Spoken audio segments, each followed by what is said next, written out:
Hello friends, welcome to our channel Shiksha with Kavita. आज हम आप लोगों के सामने एक बार फिर से एनवायरमेंटल स्टडीज ईवीएस जो सीटेट का सिलेबस में पेपर 1 में है, उसी से बेस्ड एनसीईआरटी के टॉपिक्स को लेकर आए हैं जो आप लोगों के साथ डिस्कस करेंगे। ये हमारा पार्ट 4 है। यदि आपने आगे के भी पार्ट्स नहीं देखे हैं तो आप हमारे डिस्क्रिप्शन बॉक्स के लिंक में जाके बाकी पार्ट्स को भी देख सकते हैं। तो चलिए आगे बढ़ते हैं टॉपिक पे। इसमें अब हम लोग जानेंगे ट्रेन टिकट के बारे में। ट्रेन टिकट में क्या क्या होता है, ये 5 चीजें हमें याद करके रखना है। पहला जो हमारा है ट्रेन नंबर, दूसरा सफर शुरू करने की तारीख, तीसरा जो है बर्थ एवं डिब्बे के नंबर, चौथा जो है वो किराया, और पांचवा है दूरी किलोमीटर में। बस ये 5 चीजें हम लोगों को याद रखना है मेनली कि ट्रेन टिकट में ये मेन चीजें होते हैं। तो पहला हमारा है ट्रेन नंबर। ट्रेन नंबर हमारा कौन सा हो गया? ये हमारा हो गया ट्रेन नंबर। यहाँ पे दिया होता है हमारा क्या? Train number. दूसरा है सफर शुरू होने की तारीख। सफर शुरू होने की तारीख आपका ये हो गया हमारा सफर शुरू होने की तारीख। तीसरा हमारा है बर्थ एवं डिब्बे का नंबर। तो बर्थ और डिब्बे का नंबर आपका ये देखिए कोच दिया हुआ है A1, ओके। और यहाँ पे 21, 23 और 22, ठीक है। बर्थ जिसमें lower berth, side lower and upper berth. चौथा जो है हमारा किराया, कि हमारा फेयर क्या है। तो हमारे टिकट में क्या क्या होते हैं? ये फेयर। तो यहाँ पे जैसे लिखा हुआ है 2578 ओनली, 2578 ये हमारा क्या है? फेयर है। पांचवा होता है जो हमें जानना है, याद रखना है, वो है क्या? दूरी किलोमीटर में। तो दूरी हमारा ये जो डेट है, डेट के ही बगल में हमारा ये दूरी दिया होता है किलोमीटर में, 643 kilometre.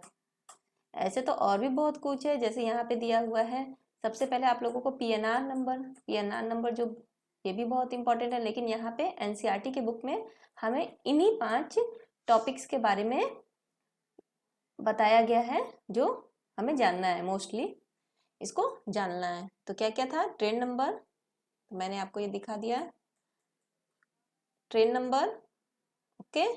First train number and second आप जो भी मतलब कर रहे हैं, सफर शुरू कर रहे हैं, उसकी जो तारीख है ये आपका दूसरा उसका तारीख। फिर तीसरा बर्थ एवं डिब्बा, ये आपका थर्ड पॉइंट हो गया। और चौथा हो गया किराया, ये आपका फोर्थ पॉइंट हो गया। और पांचवा हो गया आप लोगों का ये किलोमीटर। चलिए नेक्स्ट आगे बढ़ेंगे। अब यहाँ पे आपकी एनसीईआरटी के ही बुक में दिया गया था गांधी धाम से लेके नागरकोइल तक का सफर। तो इसमें हमारा जो दिया गया है, स्टेशन का नाम दिया गया है, पहले सीरियल नंबर, फिर स्टेशन का नाम, फिर पहुंचने का समय, फिर स्टेशन छोड़ने का समय जो हम कॉमनली होता है ये अराइवल और डिपार्चर। और यहाँ पे डिस्टेंस होता है किलोमीटर में, और यहाँ पे डे कि हम किस दिन से सफर शुरू किए और कितना दिन लग गया हमें उस सफर में पहुंचने के लिए। तो यहाँ पे मेनली क्या होता है, सीटेट के एग्जाम में आपका कैलकुलेशन से आता है, जैसे कि आपको टेबल दे देगा। अहमदाबाद से ट्रेन शुरू हुआ 11:30 पे, तो उसको त्रिवेंद्रम सेंट्रल तक पहुंचने में पहुंचा वो कब? 3:05 में। तो वो समय कितना लगा? तो इस तरह का क्वेश्चन क्या होता है आपके सीटेट में आता है, ठीक है। या फिर यहाँ से आपको बीच में ये भी पूछ सकता है कि सूरत, जैसे ये सूरत है, सूरत हमारा कितना हम लोग पहुंचे? सूरत पहुंचने में ये 530 किलोमीटर दिया हुआ है। अब सूरत से हम लोग का मडगांव पहुंचे कब? 1509 किलोमीटर का, मतलब जब हम लोग गांधीनगर से शुरू किए हैं तो 530 किलोमीटर में हम लोग कहाँ पहुंचे? सूरत। और उससे जब डिस्टेंस आया 1509, ये पहुंचे मडगांव। तो अभी पूछ लेगा सूरत से मडगांव की दूरी क्या है, तो हम लोग क्या करेंगे, जो भी मडगांव का डिस्टेंस दिया होगा 1509 और जो सूरत का डिस्टेंस है इसको माइनस कर देंगे, तो हमारा क्या होगा? सूरत से लेके मडगांव के बीच का एक डिस्टेंस निकल जाएगा, ठीक है। तो ये हो हमारा क्या रहता है? किलोमीटर। तो इस टाइप का क्वेश्चन, या कितने दिन लगे, जैसे गांधीधाम से नागरकोइल तक पहुंचने में कितने दिन लगे पूरे, देखिए शुरुआत में आपको लोगों को क्या दिया है, ये दिया है ना, एक पहला शुरुआत से एक, फिर 2, फिर 3 दिन पूरे टोटल लग गए। अब यहाँ पे आप देख सकते हैं ये मैप में, ये है हमारा क्या है? गांधीधाम। और ये गांधीधाम से हमें कहाँ जाना था? नागरकोइल तक। तो गांधी धाम से जब हम लोग नागरकोइल जा रहे हैं तो यहाँ पे हमें रास्ते में क्या मिला? ये गुजरात है, या कौन सा स्टेट है? ये गुजरात है। और गुजरात से फिर कौन सा स्टेट मिलेगा? फिर आपका ये महाराष्ट्र मिलेगा। फिर महाराष्ट्र में फिर गोवा होते हुए आपका ये कर्नाटका, कर्नाटका, फिर केरला, फिर उसके बाद लास्ट में इधर आएगा फिर ये तमिलनाडु। ठीक है, आपका तमिलनाडु में ही आपका नागरकोइल पड़ता है, ये हमारा तमिलनाडु है। तो अभी हम लोग जान लेते हैं कि यहाँ अब हम लोगों ने क्या किया, गांधीधाम, ये गांधीधाम से हम लोगों ने सफर को शुरू किया। तो गांधीधाम से कहाँ गए, सेकंड नंबर पे क्या है, ये हम देख सकते हैं अहमदाबाद, फिर अहमदाबाद, वडोदरा, सूरत, और ये हमारा 5 नंबर पे वलसाड़। ये पांचों जो आपका डिस्ट्रिक्ट का नेम दिया गया है, ये हमारा कौन से स्टेट में पाया जाता है, ये गुजरात में पाया जाता है। तो हमें याद रखना है कि इंडिया के मैप में गुजरात किधर है, ये वेस्ट में इधर है, और ये पांचों जो है गुजरात में। फिर गुजरात से आगे बढ़ेंगे तो आपको मिलेगा महाराष्ट्र। महाराष्ट्र में आपको एक ही यहाँ पे ट्रेन से जाते हुए सफर मिलता है, क्या, भिवंडी रोड। ओके, फिर उसके बाद महाराष्ट्र, फिर हमें मिलेगा क्या, गोवा। गोवा में आपको मिलेगा क्या, ये मडगांव। फिर उसके बाद मिलेगा कर्नाटक में उडुपी। फिर यहाँ से हम लोग देखिए कर्नाटक होते हुए आएंगे, कर्नाटक में मिलेगा उडुपी। फिर वहां से फिर ये जो कोझिकोड, ओके, ये त्रिचूर, अर्नाकुलम टाउन, कोट्टायम, त्रिवेंद्रम, ये सब आपका हो जाता है यहाँ केरल डिस्ट्रिक्ट से। ओके, ये केरल डिस्ट्रिक्ट है, केरल डिस्ट्रिक्ट से ये आपको पांचों मिलेगा। फिर यहाँ पे आपका लास्ट में पहुंचेंगे कहाँ, तमिलनाडु में नागरकोइल। तो याद रखना है इधर ये जो साउथ वेस्ट है, साउथ वेस्ट के जो जो स्टेट है, इनके नाम आप लोगों को क्या करना है, याद रखना है। ठीक है, इधर आपका ये हो गया तमिलनाडु। ओके, ये तमिलनाडु, इधर हो जाएगा केरल, कर्नाटक, गोवा, महाराष्ट्र, ओके, और इधर आपका ये गुजरात। ओके, चलिए अब आगे बढ़ते हैं। नेक्स्ट है कर्णम मल्लेश्वरी। कर्णम मल्लेश्वरी के बारे में अब हम लोग को जानना है। ठीक है, कि कर्णम मल्लेश्वरी कौन थी, वो क्या करती थी। तो कर्णम मल्लेश्वरी जो थी वो एक वेट लिफ्टर थी। ओके, वो वेट उठाती थी, वो क्या थी, एक वेट लिफ्टर है। वो क्या है, वो एक वेट लिफ्टर है, और वो कहाँ की रहने वाली है, वो आंध्र प्रदेश की रहने वाली है। कहाँ की रहने वाली है, आंध्र प्रदेश की रहने वाली है। और इनके जो पिताजी हैं, फादर है, वो कौन है, कांस्टेबल है, हवलदार कांस्टेबल है। और जब ये 12 साल की थी तभी से इन्होंने वजन उठाने का प्रयास, प्रैक्टिस करने लगी थी। और वे एक बार में कितने किलोग्राम वजन उठा सकती हैं, वो 130 किलोग्राम वजन एक बार में उठा सकती हैं। कर्णम मल्लेश्वरी भारत के बाहर, मतलब इंडिया से बाहर भी उन्होंने कितने मेडल जीते हैं, 29 मेडल वो इंडिया से बाहर से जीती हैं। और उनकी 4 बहनें हैं, और वे भी क्या करती हैं, डेली वेट लिफ्टिंग, वजन उठाने का प्रैक्टिस करती रहती हैं। वे भी डेली क्या करती रहती हैं, डेली वेट लिफ्टिंग, वजन उठाने की प्रैक्टिस हमेशा करती रहती है। तो कर्णम मल्लेश्वरी के बारे में आपको यही 3-4 बातें जो है मेनली जानना है कि वो कौन है। वो एक वेट लिफ्टर है और आंध्र प्रदेश में रहती हैं। उनके पिताजी क्या है, एक कांस्टेबल है। और वो 12 साल, जब वो 12 साल की थी तब से ही वो वेट लिफ्टिंग का प्रैक्टिस करने लगी थी। अब वो एक बार में 130 किलोग्राम वजन उठा सकती हैं। और कर्णम मल्लेश्वरी भारत से बाहर 29 मेडल जीती हैं। उनकी 4 बहनें हैं, बहनें भी जो रोज वेट लिफ्टिंग की प्रैक्टिस करती रहती। तो ये हो गया कर्णम मल्लेश्वरी के बारे में। अब हम लोग आगे जानेंगे कि ये कहाँ की रहने वाली है कर्णम मल्लेश्वरी, आंध्र प्रदेश। तो आंध्र प्रदेश कहाँ है, ये हमारा, ये देख सकते हैं कि यहाँ पर आपका आंध्र प्रदेश दिखाया गया है सर्कल में। ये भारत के जो आंध्र प्रदेश स्टेट है ये इस साइड में पाया जाता है। तो ये आपको लोकेशन, इस चीज को बार बार देख देख के, एक बार में तो लर्न होता नहीं, इसलिए बार बार देख के इस लोकेशन को आप लोगों को याद रखना पड़ेगा कि आंध्र प्रदेश इंडिया के कौन से साइड में पाया जाता है।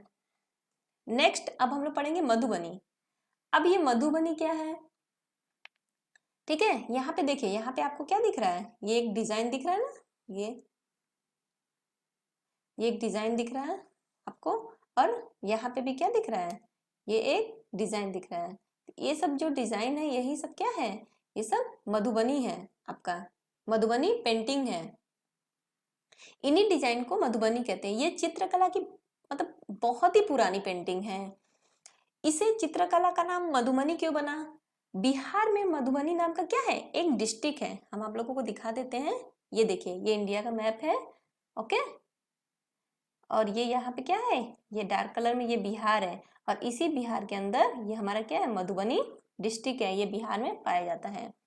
में मधुबनी नाम का क्या है, एक डिस्ट्रिक्ट है, बिहार में पाया जाता है। और त्योहारों और खुशी के मौके पर वहाँ घर की दीवारों पर और आंगन में इस तरह के चित्र बनाए जाते हैं। जब भी वहाँ पे कोई फेस्टिवल मनाया जाता है तो लोग दीवारों पर, आंगन में इसी तरह के चित्र बनाते हैं। ये चित्र पीसे हुए चावल, याद रखिएगा इसको, पीसे हुए चावल के घोल में रंग मिलाकर बनाए जाते हैं। तो इसको बनाने के लिए किसका प्रयोग किया जाता है, पीसे हुए चावल का प्रयोग किया जाता है। और इसी चावल में ये भी एक खास तरह के होते हैं, जैसे इन्हें बनाने के लिए नील, हल्दी, फूल, पेड़ों के रंग आदि का इस्तेमाल किया जाता है। और चित्रों में क्या होते हैं, किसके किसके मतलब चित्र बनते हैं, इंसान के चित्र दिख रहे होंगे आपको, जानवर के भी चित्र हैं, इंसान भी हैं, जानवर भी हैं, पेड़ भी है, फूल भी हैं, पंछी भी होते हैं, ठीक है, मछलियां भी होती हैं और अन्य कई जीव जंतु के साथ इनको बनाया जाता है। तो ये हमारा क्या है, ये मधुबनी पेंटिंग है। आप यहाँ देख सकते हैं कि यहाँ एलिफेंट, बर्ड्स, ओके, यहाँ पे अभी आप देख सकते हैं ये आपका इंसान है, ट्री है, फ्रूट्स है, फ्लावर्स है, ओके, ये एनिमल है। तो ये सब पेंटिंग क्या होती है, इसी को कहते हैं मधुबनी पेंटिंग। तो इसमें अभी आपको 3-4 बातें याद रखनी है कि मधुबनी पेंटिंग कहाँ की फेमस है, बिहार की है। इसको मधुबनी नाम इसलिए पड़ा क्योंकि ये जो जिस डिस्ट्रिक्ट में ये बनाया जाता है उसका नाम ही है मधुबनी। और ये किससे पीस कर बनाया जाता है, ये चावल से पीस के बनाया जाता है। जब भी कोई तीज त्यौहार खुशी का मौका होता है तो वहाँ पे लोग दीवारों पे और आंगन में इस तरह के चित्र बनाते हैं। पीसे हुए चावल के घोल में रंग मिला के बनाया जाता है। और इनमें जो नल का मतलब कलर का जो बनाने में यूज होता है वो नील, हल्दी, फूल, पेड़ों के रंग आदि के इस्तेमाल में लाया जाता है।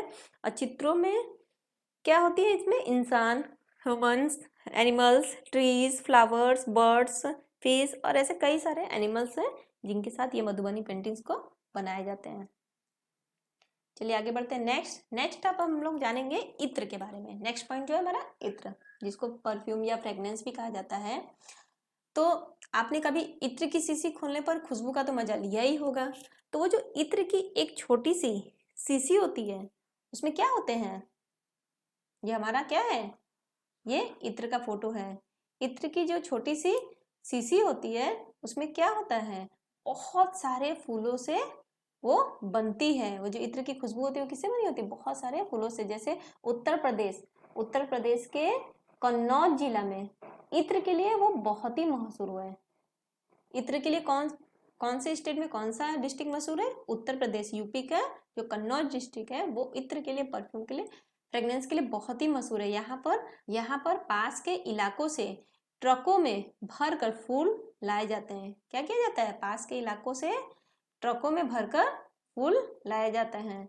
फिर उनसे इत्र क्या बनाया जाता है, इत्र, गुलाब जल और केवड़ा तैयार किया जाता है। और कन्नौज में इस काम में हजारों लोग लगे हुए हैं। ओके, तो यहाँ पे क्या क्या किया जाता है, इत्र जो है यूपी के कन्नौज जिला में बनाया जाता है, वहाँ पे बहुत ही फेमस है। और यहाँ पर क्या करते हैं, दूर दूर से ट्रकों में भर भर के फूल लाए जाते हैं। फिर उनसे इत्र भी बनता है, परफ्यूम भी, गुलाब जल भी बनाया जाता है, केवड़ा भी, ये तीनों चीज़ों को तैयार किया जाता है। और कन्नौज में इस काम में क्या करते हैं, हजारों लोग लगे हुए हैं। अब ये यूपी हमारे इंडिया के मैप पे कहाँ है, आपको ये दिख रहा है व्हाइट कलर का सर्कल से, ये हमारा उत्तर प्रदेश है। और इसी में हमारा कन्नौज डिस्ट्रिक्ट है जहाँ इत्र बनाया जाता है। तो ये हमारा यही था आज का पॉइंट्स जो मैंने आपको बताया। आपको वीडियो अच्छा लगे तो प्लीज़ वीडियो को लाइक करें, चैनल को भी सब्सक्राइब कर लें और हमें कमेंट करके भी बताएं कि वीडियो कैसा लगा। और अगर वीडियो अच्छा है तो अपने फ्रेंड्स में भी शेयर करें। Thanks for watching my video.